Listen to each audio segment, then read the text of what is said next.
Hey guys, it is Fire Force Doggo again, because who the hell else would it be on this channel?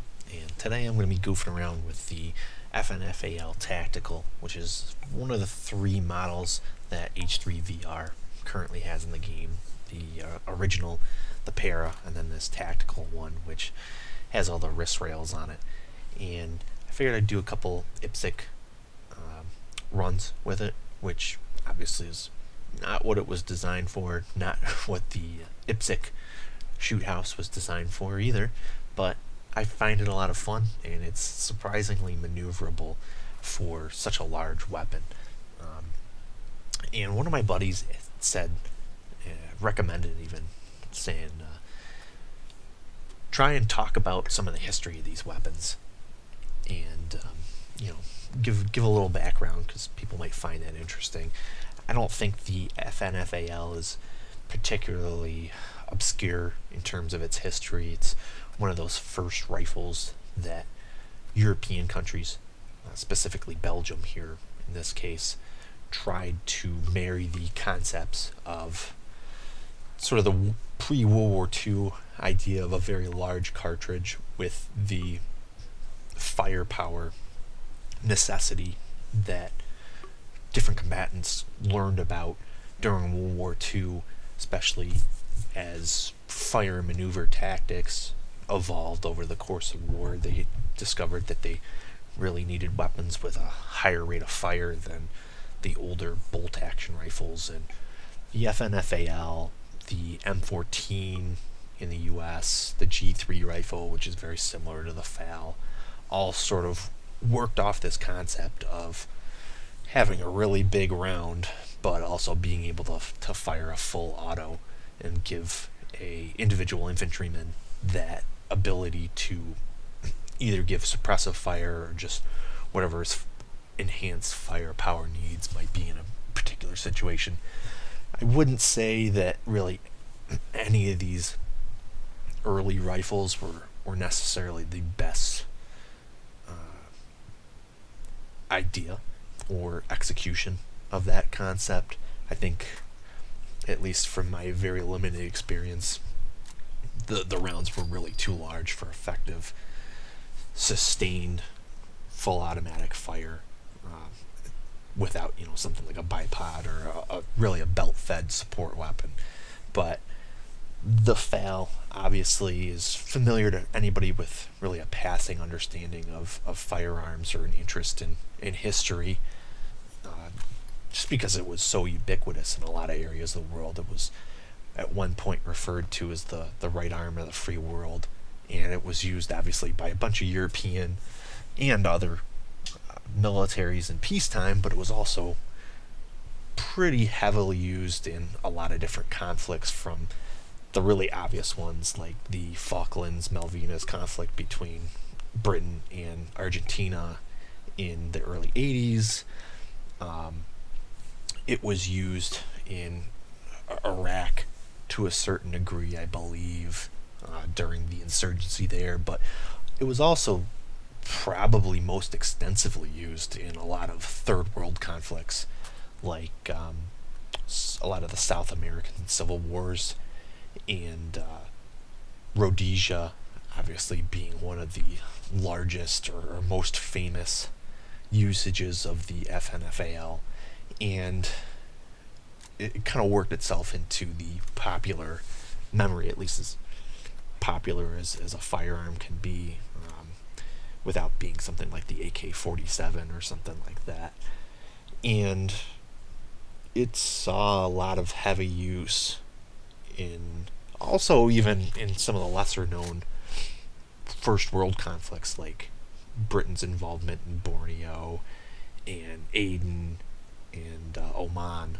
So it's got a long and storied history. It's to a certain degree been supplanted in first world armies by more modern designs like the G36 or even the HK416, but it's just one of those firearms that kind of everybody who's interested in firearms knows about.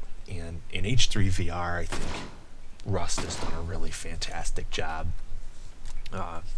I've been horsing around with it with the red dot that you're seeing here, and I find it points very well. It's very maneuverable given its large size, even across multiple runs where maybe the target or obstacle placement isn't ideal for me to be able to maneuver around with it.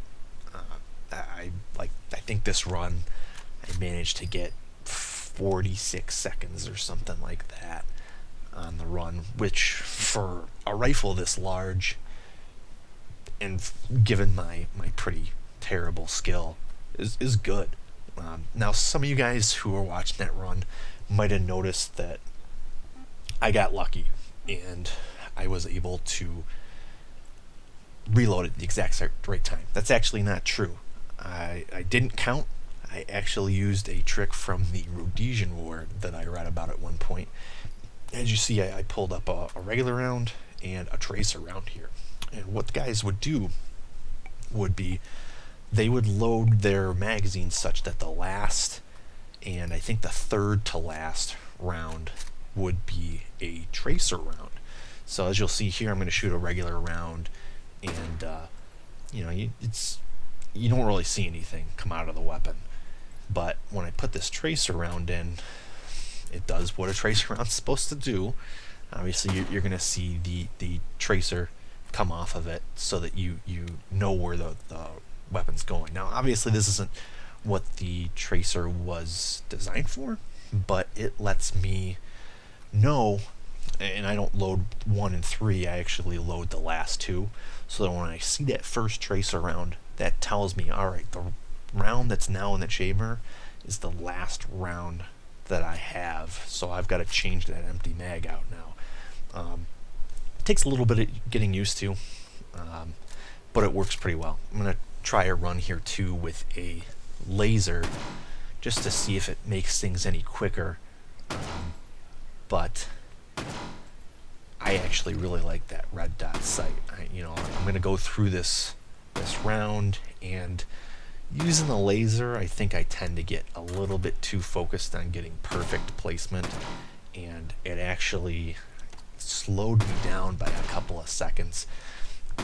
It speeds things up if you're just looking for a hit on the target, not necessarily accuracy, but I actually much prefer that red dot sight over the laser sight that you're seeing here. It looks really cool, but I think that's half of the battle with any gun, is making sure that it looks cool. It doesn't necessarily always matter how effective it is. If it looks stupid, you're never going to get anywhere. But the laser sight's not bad. Obviously, my time was slowed down a little bit because I missed that one target there, but I much prefer that red dot for whatever reason, which kind of runs counter to what I would have thought. Yeah, like a 109 there, so I was considerably slower. I think would have been slower even if I hadn't missed that target, though. And yeah, I mean, there's obviously a lot of different stuff that you can throw on this rifle. I've got the foregrip there too, but you could theoretically put a M203 on it. You could put I don't think they have a bayonet for this rifle yet. Maybe that'll come at some point, but the bayonets aren't super useful in this game anyway. Especially for IPSC stuff. If you hit a target with a bayonet, it doesn't score it or anything like that. So you really got to be shooting it with a rifle anyway. I have horsed around with this rifle on full auto, and it's about as squirrely as you would expect. I think it's a little bit more controllable just because it's a larger weapon, but again, that's still kind of mitigated by the fact that it's such a big round. And so it's obviously got that feature, but there's a fair bit of stuff that you can throw on the RIS, or the tactical version of this. There's 3 different styles of magazine. There's the 10, the standard 20 rounder, and then the inch pattern curved 30 rounder. The metric was the straight 30 rounder, but that one's not shown in this game. I actually prefer the curved 30 rounder from my Call of Duty Modern Warfare 2 days, but that's just kind of a personal preference. So there's a lot of different options if you want to horse around with this gun. I think in arena or take and hold, where the distances where you're engaging from, it would be even more effective. But even in these relatively close quarters, for such a large gun, I think it really does pretty cool. So I've definitely messed around with it a lot. And if you guys have a favorite gun, you want to comment below, I'd certainly love to hear what you have to say. And I'll talk to you next time.